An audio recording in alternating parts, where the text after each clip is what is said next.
Bismillah, alhamdulillah, wa salatu wa salamu ala rasulullah wa ala alihi wa sallam. We have reached the point of chapter 11, which is talking about Eid al-Fitr, the one of the Muslim holidays that the Muslims celebrate are two, Eid al-Fitr and Eid al-Adha.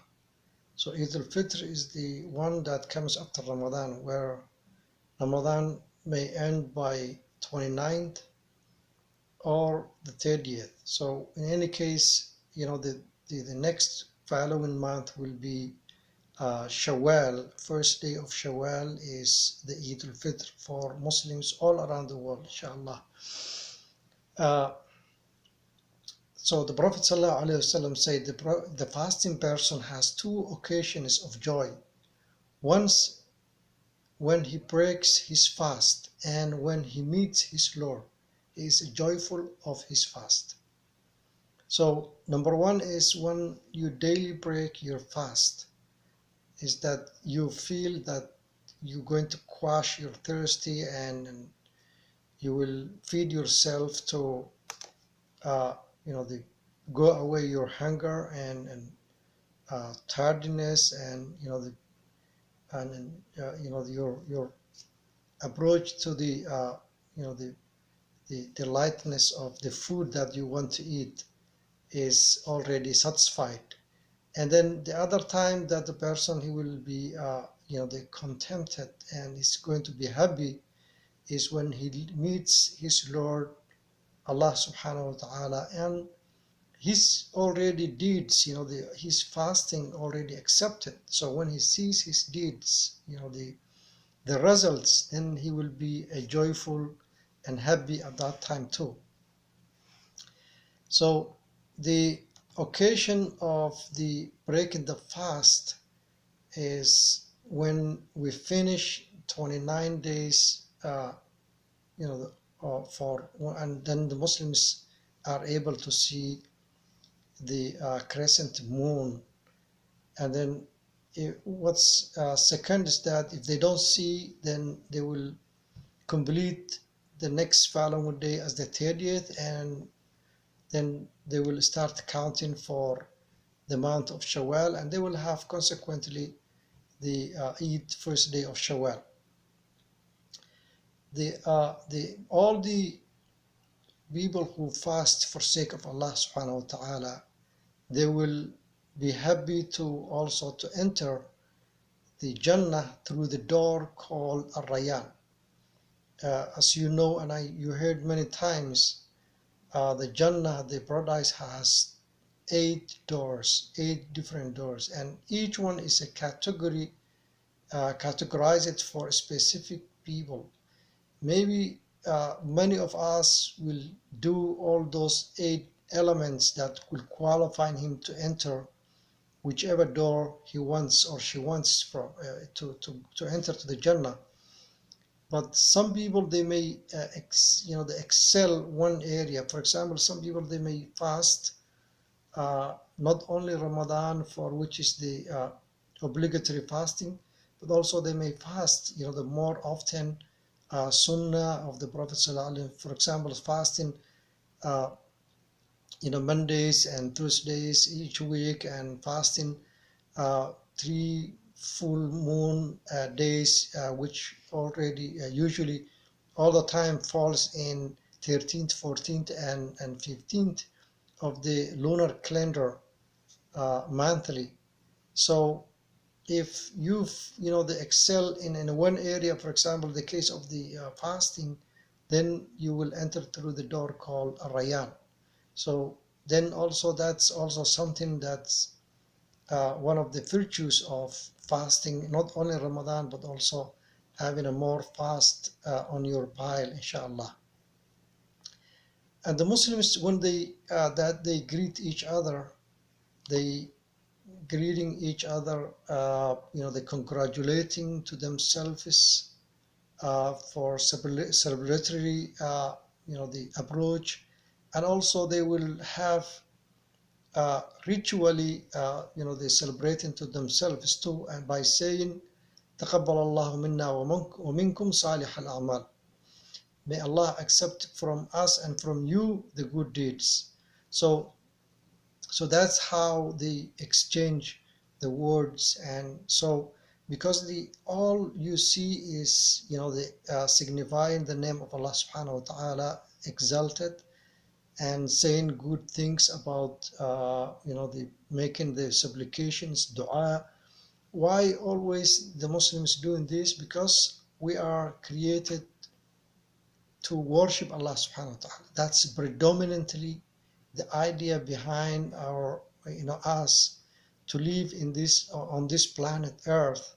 It's not just the habitat, the by coincidence or by accident. It's a reason behind it is to worship Allah subhanahu wa ta'ala.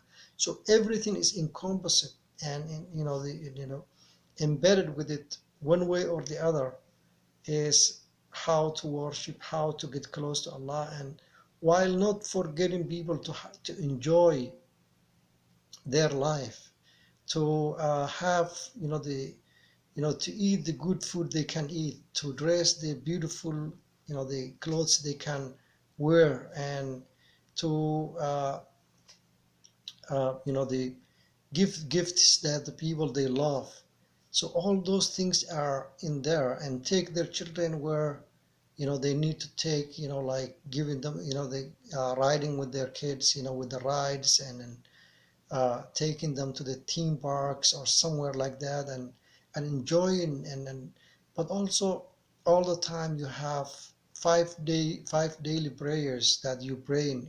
You're not exempted that while even it's Eid celebration, you doing that, number one. And the other thing you will do is the having the fear of Allah subhanahu wa ta'ala, restricted from the anything that's disobeying Allah subhanahu wa ta'ala, anything prohibited, anything that is not allowed for you to participate to do. But the things that you can do are more and far exceeding the things that limit you. If we consider, for example, the things that the Prophet ﷺ in his time he foreseen and he allowed, and are many of the small things that the people they try to have fun, or to celebrate in a way that is not contradicting to the Islamic teachings. So there are ways always people they can do the things that they want to do, since those things are not prohibited clearly in Islamic statements from the Kitab, from the book of Allah subhanahu wa ta'ala, and from Sunnah of the Prophet sallallahu alaihi wasallam. There was a case, the Prophet, the Abu Bakr tried to discourage some young ladies who came to the Prophet's home, and the Prophet sallallahu alaihi wasallam stopped. So let them, he told Abu Bakr, let them, play and have fun, this for their time. And there's the time that the Prophet ﷺ was inside of the mosque of his in Medina, and he was looking and watching, the people came from Abyssinia, they having their traditional, the dancing. There wasn't any kind of musical instruments, but they were just doing chanting, and they doing their traditional things, from their country. And there are many cultures who does that kind of things. So if the people are having those kind of fun things, the games, people they will go sometimes outside of the like soccer field or something like that, and then some of them they will rub their eyes, and they close their eyes, and then they try to walk toward the goal, and then the goal has something that it's in there, and then they have to hit with their stick, and they crash to it. So if the person is the capable of doing that, they will be able to achieve something. And there are other, the games. So the sisters can go inside somewhere and they do their henna and stuff like that. And children, they can have their balloons and their other funds. And some families, they go out, with their family, taking their food and going somewhere, like in the garden, the neighborhoods that they never visited, or so they found their relatives in that area, so they visit and stay with them whole day or something like that. And then the sisters will have together time together, and the brothers will have time together. And so there is various ways that please Allah subhanahu wa ta'ala, that the people, they can achieve and to maximize their Eid celebrations. And Allah subhanahu wa ta'ala at the same time want us to remember him at the same time, not to forget about him and just continue with our worldly things. Allah subhanahu wa ta'ala said, وَلِتُكْمِلُوا الْعِدَّةَ وَلِتُكَبِّرُوا اللَّهَ عَلَى مَا هَدَاكُمْ وَلَعَلَّكُمْ تَشْكُرُونَ. In order for you uh, to complete the prescribed period. Allah subhanahu wa ta'ala wants you to complete the prescribed period and to glorify him in that he has guided you, and perhaps you will be grateful. So Allah subhanahu wa ta'ala wants you to have your, the time for fun, and also continue to remembering him, to supplicating toward him, and enjoying your time, and the having fun with your family and friends. So that's how it will go on, the Eid celebration. It's a beautiful thing if people can have day off, for their families, for their kids, for the sake of their relatives. So that way they will enjoy, and wearing the beautiful and nice outfits. It's always good idea, because the Prophet ﷺ used to wear adorned garment from Yemen. Uh, so the day of Eid, so he used to prepare himself to wear occasionally, the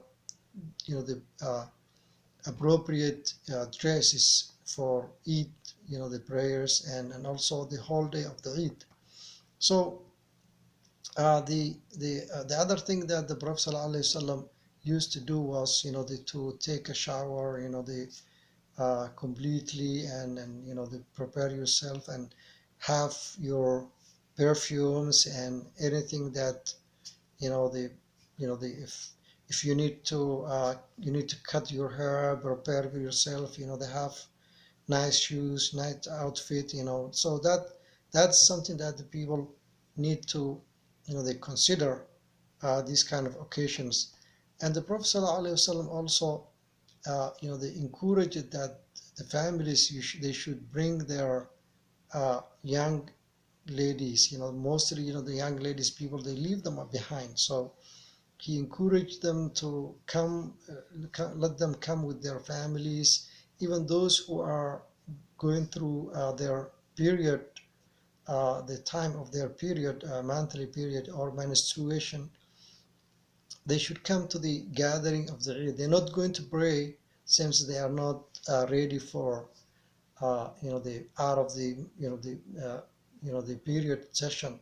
So since they are in a menstruation time frame, so they have to just sit, with the Muslims, and the listen the oration, and the what the lecturer, what the sheikhs and the imams and the speakers, they have to say, because that way people will have good idea about, that year, and what's going on with their locality, broadly with the Muslim situations around the world. So those are the things that very important uh, to help each other. Also, it's important because if you don't have enough money to buy things, the nice outfit, it's good idea to let the other people who can help you, uh, give them opportunity to help you. And similarly, the Muslims also, they need to be aware about who's, their area, who is in need for things that they want to make their neighbors, their relatives happy for their Eid.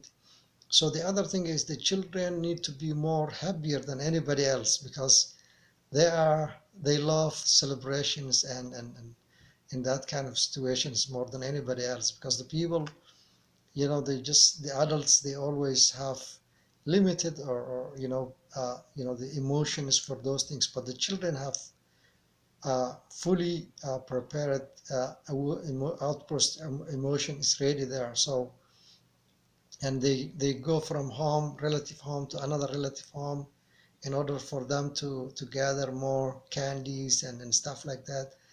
So make them available for them, as much candies and stuff like that.